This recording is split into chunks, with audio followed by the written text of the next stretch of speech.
नमस्कार मित्रांनो, पिंगा ग पोरी पिंगा या मालिकेच्या आजच्या भागात आपण बघणार आहोत. महेंद्र गेल्यानंतर आता पुष्पा अण्णा केदारला फोन लावते आणि सांगू लागते की वल्लरीला सगळं कळालंय. तिने मला आणि महेंद्रला घराच्या बाहेर काढलं. मी आता रस्त्यावर त्या नंदीबाईला सोबत इकडे तिकडे फिरते. आधी माझी राहण्याची सोय करा, नाहीतर मी वल्लरीला सगळं सांगून टाकेन. त्यावर अण्णा केदार तिला विचारू लागतो की काय सांगणार आहे ग तू वल्लरीला. त्यावर ती म्हणते आतापर्यंत तिच्या घरात जे काही वागले ते सगळं तुमच्या सांगण्यावरून, या सगळ्या गोष्टींचा करता करविता तुम्ही आहात असं मी तिला सांगेन. आता अण्णा केदार तिला म्हणू लागतो, पुष्पा पुष्पा तू कशाला एवढं टेन्शन घेतीये, तू ये ना इकडे माझ्याकडे. त्यावर पुष्पा विचारू लागते की कुठे. तेव्हा अण्णा केदार म्हणतो की प्रेरणाच्या घरी. हे ऐकल्यानंतर आता पुष्पाला धक्का बसतो आणि ती त्याला म्हणू लागते की तुम्ही प्रेरणाच्या घरी काय करताय. त्यावर तो म्हणतो इकडे ये, मी तुला सगळं सांगतो. तेव्हा पुष्पा म्हणते की महेंद्रचं काय करायचं. त्यावर अण्णा केदार म्हणतो की त्याला जाऊ दे ना तिकडे. तेव्हा पुष्पा डोक्याला हात लावते आणि म्हणते की या माणसाचं काही सांगता येत नाही, कधी काय करेल याचा भरवसाच नाही. असं म्हणून आता ती फोन ठेवते. आता पुष्पा इकडे तिकडे बघू लागते. महेंद्र अजून आलेला नसतो. त्यामुळे या संधीचा फायदा घेत ती पटकन तिची बॅग उचलून तिथून निघून जाते. थोड्याच वेळात महेंद्र तिथे येतो. तेव्हा पुष्पा तिथे नसते आणि तिची बॅगही नसते. त्यामुळे तो विचार करू लागतो ही वल्लरीकडे जाब विचारायला तर गेली नसेल ना. असं म्हणून आता तो वल्लरीकडे जायला निघतो. आता इकडे वल्लरीच्या घरी सगळेजण रात्रीचे झोपलेले असताना डोरबेल वाजू लागते. त्यामुळे इंदुमतीला जाग येते. तेव्हा ती विचार करू लागते की एवढ्या रात्री आता कोण आलं असेल. त्यामुळे ती उठून लाईट लावते आणि दरवाजा उघडायला जाते. इंदुमती जशी दरवाजा उघडते तसे काही गुंड तिच्या घरात येतात आणि तिला बाजूला ढकलत म्हणतात की कुठं येतो.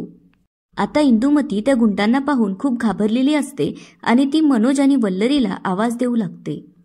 आता ते गुंड आत मनोजच्या आणि वल्लरीच्या रूममध्ये जातात आणि मनोजला पकडून आणतात आणि त्याला बेदम मारू लागतात. आता त्यातले काही जण वल्लरीला घेऊन येतात. आता वल्लरी आणि सगळेच जण घाबरलेले असतात. तेव्हा मनोजला खाली पडलेलं बघून वल्लरी मनोजला आवाज देऊ लागते. आता वल्लरीला खूप राग येतो आणि ती त्यांच्यापैकी एका गुंडाच्या हातातली काठी घेऊन त्याच्या डोक्यात मारते. असं करून ती 2-3 जणांना खाली पाडते. आता थोड्याच वेळात मनोजही उठून त्यांच्याशी मारामारी करू लागतो. ह्या मारामारीमध्ये वल्लरी आता खाली पडते. तितक्यात त्यांच्या आवाजाने तिथे तेजा पळत येते. तेव्हा तेजाही त्या गुंडांना मारू लागते.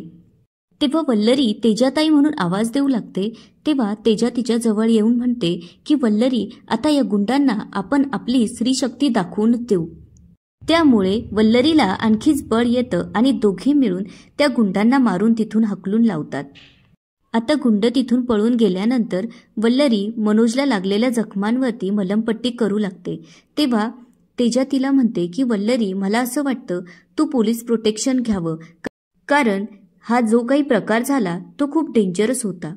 त्यावर वल्लरी म्हणते की त्याची काहीही गरज नाहीये तेजाताई, कारण मला माहितीये की हा हल्ला कोणी केला असेल. तेव्हा मनोज तिच्याकडे बघू लागतो. तेव्हा वल्लरी त्याला म्हणते की जे मला वाटतंय ते तुम्हालाही वाटतंय ना. त्यावर मनोज म्हणतो की हो, आता हा हल्ला नक्कीच त्या ज्वाला शेटनी घडून आणला असेल याची वल्लरीला 100% खात्री असते. त्यामुळे ती लगेचच त्याला फोन करते. आता ज्वाला शेटला वल्लरीचा कॉल आल्यामुळे थोडं आश्चर्य वाटू लागतं. ज्वाला शेट जेव्हा फोन उचलतो तेव्हा वल्लरी त्याच्यावर ओरडत म्हणते की तू खूप मोठी चूक केली आज, माझ्या घरी गुंड पाठवून. आता मी तुला सोडणार नाही, मी तुला आता कायद्याच्या भाषेत उत्तर देईन. तेव्हा ज्वाला शेट म्हणू लागतो, करायला तर मी खूप काही करू शकतो वल्लरी मॅडम, पण तुम्ही जो काही हा हल्ला केलाय असं म्हणताय तो मी केलेला नाहीये आणि ज्याने कोणी केला असेल तो तुम्ही एनी हाऊ शोधून काढा. असं म्हणत आता ज्वाला शेट फोन ठेवतो. तेव्हा वल्लरीला आश्चर्य वाटतं आणि ती विचार करू लागते, हा हल्ला जर ज्वाला शेटने केला नसेल मग कोणी केला असेल. आता इकडे पुष्पा प्रेरणाच्या घरी पोहोचलेली असते. तेव्हा ती अण्णा केदारला विचारू लागते की तुम्ही एवढ्या दिवसापासून प्रेरणासोबत राहत आहात, त्यामुळे तुम्ही प्रेरणासोबत काही केलं तर नाही ना. तेव्हा प्रेरणा आतल्या खोलीत गाढ झोपलेली असते. आता पुष्पाला उत्तर देत अण्णा केदार म्हणू लागतो की पुष्पा, तुझी शपथ, मी काहीच केलं नाहीये. आणि तो जे काही झालं ते सांगू लागतो की मी रघुला प्रेरणाच्या जेवणामध्ये गुंगीचं औषध मिसळायला सांगितलं ते तिने खाल्लं आणि ती बेशुद्ध पडली आणि त्या गुंगीच्या नशेत ती माझ्या खांद्यावर येऊन पडली. तेव्हा मी तिचा व्हिडिओ काढला, फक्त एवढंच. आता त्यांचा आवाज ऐकून प्रेरणाला जाग येते, त्यामुळे ती बाहेर येऊन बघते तर समोर पुष्पा अण्णा केदार सोबत गप्पा मारत असते. तिला बघून आता प्रेरणाला खूप राग आलेला असतो, त्यामुळे ती जोरात येते आणि प्रेरणाचा गळा धरू लागते आणि म्हणते, तुला लाज कशी वाटत नाही? अगं बाईच्या नावाला कलंक आहेस तू. ज्या वल्लरीने तुझ्यावर एवढा विश्वास ठेवला तिचा विश्वासघात केलास. मी तुला सोडणार नाही असं म्हणून आता ती तिचा गळा दाबू लागते. तेव्हा अण्णा केदार मधी पडून तिला बाजूला करतो आणि म्हणतो, प्रेरणा प्रेरणा, पुष्पाच्या अंगाला हात लावायचा नाही. तसंच तो पुष्पालाही सांगू लागतो की पुष्पा, तूही प्रेरणाच्या अंगाला हात लावायचा नाही. आता पुष्पाला खूप राग येतो. तेव्हा अण्णा केदार तिला म्हणतो, तू जरा शांत बस, आता प्रेरणाला सगळं काही सांगायची वेळ आलेली आहे. आता त्याने आणि पुष्पाने मिळून काय काय प्लॅन केला हे सगळं तो प्रेरणाला सांगू लागतो आणि म्हणतो की प्रेरणा, तू माझ्याशी लग्न तोडलं आणि तुझ्या मैत्रिणींनी मिळून मला मारलं, ही गोष्ट मी अजूनही विसरलेलो नाहीये बरं का. पुढे तो पुष्पाला म्हणतो की आपण खेड्यातली साधी भोळी माणसं, हे आपल्याला वेडं समजतात.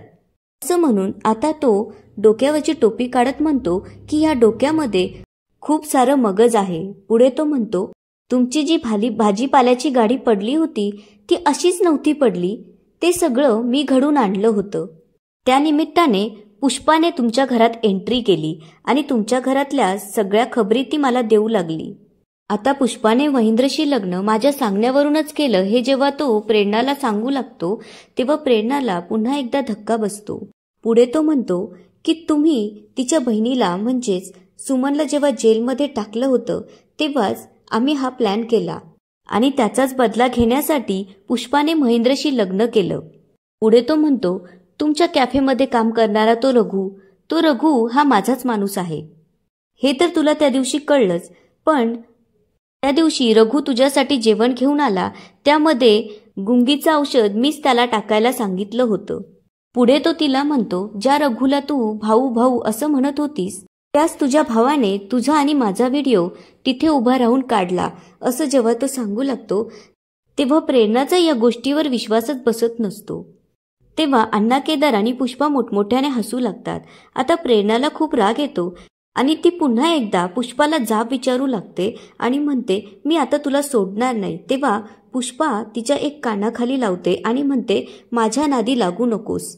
मी जर माझा इंगा दाखवला ना तर तू पाणी सुद्धा मागणार नाही. असं म्हणत आता ती प्रेरणाला आत ओढत नेते. तेव्हा अण्णा केदार पुष्पाला म्हणू लागतो की चांगला हाताखालून काढ तिला, तेव्हाच तिची अक्कल ठिकाणावर येईल. आता पुष्पा प्रेरणाला आजच्या खोलीत डांबून जेव्हा बाहेर येते तेव्हा अण्णा केदारला म्हणू लागते, हे सगळं तिच्यासमोर बोलायची काय गरज होती, जर तिने वल्लरीला सांगितलं तर. तेव्हा अण्णा केदार तिला म्हणतो की त्याची तू अजिबात काळजी करू नको, कारण वल्लरीची आणि तिची भेट मुळात होणारच नाहीये. तेव्हा पुष्पा विचारू लागते की ती कशी. तेव्हा अण्णा केदार म्हणतो की त्याच्या आधीच मी त्या पाखराला घेऊन भूर उडून जाणार आहे. आता इकडे श्वेता तिच्या मैत्रिणींची आठवण काढत त्यांचा मोबाईलमध्ये फोटो बघू लागते. तितक्यात तिचा नवरा येतो आणि तिच्या हातातला मोबाईल हिसकावून घेतो. त्यामुळे आता श्वेता खूप घाबरते. पुढे तो तिला म्हणतो की किती वेळा सांगितले, या फालतू मुलींचे फोटो बघत जाऊ नकोस. पण नाही, तुला काही दुसरा उद्योगच नाहीये ना. तेव्हा श्वेता त्याला म्हणू लागते की मी माझं सगळं काम आवरून बसले होते. त्यावर तो तिला म्हणतो, मग तू आराम कर, नाहीतर गाण्याचा रियाज कर. पुढे तो तिला म्हणतो, किती वेळा सांगितलं तुला की ह्या मुलींशी संपर्क साधलेला मला आवडणार नाही. तेव्हा ती म्हणते की खूप दिवस झाले मी त्यांना कॉल केला नाहीये. तेव्हा तो म्हणतो, पण त्यांचा कॉल येतो ना, त्याचं काय. आता तो तिला म्हणतो की त्यांचा नंबर पहिले ब्लॉक कर. तेव्हा श्वेता त्याला म्हणते की नंतर करेल. असं म्हणून ती तिथून जाऊ लागते. तेव्हा तिला थांबवत तो म्हणतो की नंतर नाही, आत्ता माझ्यासमोर. आता श्वेताची इच्छा नसतानाही तो म्हणेल ते सगळं तिला ऐकावं लागतंय. त्यामुळे ती मोबाईल हातात घेते. तेव्हा तिचा नवरा तिला म्हणतो की सगळ्यात आधी त्या वल्लरीचा नंबर ब्लॉक कर. आता श्वेता वल्लरीचा नंबर ब्लॉक करते. पुढे तो म्हणतो आता प्रेरणाचा आणि त्यानंतर ती हिरोईन मिठू. एक एक करत तो सगळ्यांचा नंबर ब्लॉक करायला सांगतो. आता श्वेताने तिच्या बेस्ट फ्रेंडचे नंबर्स ब्लॉक केल्यामुळे तिला खूप वाईट वाटू लागतं. त्यामुळे ती त्याला म्हणू लागते की मी सगळं तुमचं ऐकते ना, तुम्ही का असा माझा छळ करताय. त्यावर तो म्हणतो, ते तर तुला ऐकावं लागणारच आहे, कारण त्याशिवाय तुझ्याकडे दुसरा पर्याय नाहीये. असं म्हणत आता तो हसू लागतो. तेव्हा श्वेता खाली मान घालून उभी राहते. तेव्हा तिचा नवरा तिला म्हणतो, हीच गोष्ट तुझी मला आवडते, अशीच नेहमी खाली मान घालून उभी राहत जा आणि माझ्या ऑर्डर फॉलो करत राहा. आता इकडे अण्णा केदार आणि पुष्पा शेंगा खाऊन शेंगांचे टरफलं इकडे तिकडे फेकत असतात. तितक्यात प्रेरणा तिथे येते. तेव्हा पुष्पा अण्णा केदारला सांगत असते की जेव्हा मनोजनी त्या वल्लरीला डिवोर्स नोटीस दिली तेव्हा तिचं तोंड बघण्यासारखं झालं होतं. हे ऐकून दोघंही मोठमोठ्याने हसू लागतात. तितक्यात त्यांचं लक्ष प्रेरणाकडे जातं. तेव्हा अण्णा केदार तिला म्हणू लागतो की आमचं बोलणं चोरून ऐकतेस का? त्यापेक्षा एक काम कर, हे शेंगांचे टरफलं भरून घे. तेव्हा पुष्पा तिच्यावर ओरडत म्हणते, जा लवकर आणि लवकर कर, बघत का उभी राहिलीस. तेव्हा बिचारी प्रेरणा गपचूप झाडू घेऊन येते आणि सगळी शेंगांची टरफलं भरू लागते. तितक्यात डोरबेल वाजते. त्यामुळे आता पुष्पा खूप घाबरते. तेव्हा अण्णा केदार तिला म्हणतो, अगं आपला रघु असेल, एवढं घाबरू नकोस, असं म्हणून आता तो दरवाजा उघडायला जातो. अण्णा केदार जेव्हा दरवाजा उघडू लागतो तेव्हा प्रेरणाच्या डोक्यात एक आयडिया येते. त्यामुळे दरवाजा जसा उघडतो आणि रघु आत येऊ लागतो तितक्यात प्रेरणा तिथून पळून जाण्याचा प्रयत्न करू लागते. तेव्हा तिघही तिला अडवतात आणि आत घेऊन येतात. बिचारी प्रेरणा मात्र काकू काकू म्हणून असा आवाज देऊ लागते, पण तिचा आवाज ऐकायला तिथे कुणीच नसतं. आता अण्णा केदार पटकन जाऊन दरवाजाला लॉक लावतो. तेव्हा पुष्पा आणि रघुने प्रेरणाला पकडून ठेवलेलं असतं. आता प्रेरणाच्या अशा वागण्याने अण्णा केदारला खूप राग आलेला असतो आणि तो त्यांना म्हणतो की तुम्ही सोडा, आता मीच हिच्याकडे बघतो. असं म्हणून तो त्याचा बेल्ट काढतो आणि प्रेरणाला आत ओढून नेतो. तेव्हा पुष्पा म्हणू लागते की दम काढला पोरीने. आता पुष्पा रघुला म्हणते की तू बस, शेंगा खा. आता अण्णा केदार जोरजोराने प्रेरणाला बेल्टने आत मारू लागतो. तेव्हा तिच्या आवाजाने पुष्पा आणि रघु मोठमोठ्याने हसू लागतात. आता इकडे वल्लरी आणि मनोज तेजाच्या घरी येतात. तेव्हा त्यांच्यासाठी तेजा कॉफी बनवते आणि त्यांना म्हणू लागते, कधी कधी आपल्या आसपासचे लोक इतकं विचित्र वागू शकतात यावर आपला विश्वासच बसत नाही. त्यावर मनोज म्हणू लागतो की मलाही पुष्पावहिनी असं वागतील असं कधी वाटलं नव्हतं. तेव्हा तेजा महेंद्रबद्दल विचारू लागते की तो कसा आहे. त्यावर वल्लरी म्हणते की ते आता ठीक आहे. पुढे ती तेजाला सांगू लागते की आई महेंद्र भाऊंना देवळात घेऊन गेल्या आहे. तितक्यात तेजाला प्रेरणाची आठवण येते आणि ती मनोजला सांगू लागते, इतक्या वर्षानंतर प्रेरणा आणि अजित कायतर म्हणे हनीमूनला गेले. हे ऐकल्यानंतर आता मनोजलाही जरा आश्चर्य वाटू लागतं. तितक्यात वल्लरीच्या फोनवर अजितचा फोन येऊ लागतो. तेव्हा ती तेजाला आणि मनोजला सांगू लागते की आत्ताच नाव काढलं आणि त्यांचा फोन सुद्धा आला. आता वल्लरी अजितचा फोन उचलून त्याला विचारू लागते, काय मग कसं चाललंय हनीमून. हे ऐकताच अजित म्हणतो, काय. तेव्हा वल्लरी त्याला म्हणते की तुम्ही कुठं आहात. तेव्हा अजित म्हणतो, मी पुण्याला आलोय, माझी आत्या जरा सिरियस होती त्यामुळे मी तिला भेटायला आलोय. पुढे तो वल्लरीला विचारू लागतो की हनीमूनचं काय बोलत होतात. तेव्हा वल्लरीला डाऊट येतो आणि ती विषय बदलत म्हणते की काही नाही, आपलं तोंडात आलं, आता काहीतरी गडबड नक्कीच आहे. अशी शंका जेव्हा वल्लरीला येते तेव्हा तिला रघुचं बोलणं आठवू लागतं आणि तिला समजतं की रघु आपल्याशी खोटं बोललेला आहे की प्रेरणा आणि अजित हनीमूनला गेले आहेत. तेव्हा अजित वल्लरीला म्हणू लागतो की प्रेरणा माझा फोन उचलत नाहीये, तुम्ही तिला भेटलात का. हे ऐकल्यावर आता वल्लरीला धक्का बसलेला असतो, पण तरीही ती अजितला म्हणते की प्रेरणा आमच्या सोबतच आहे.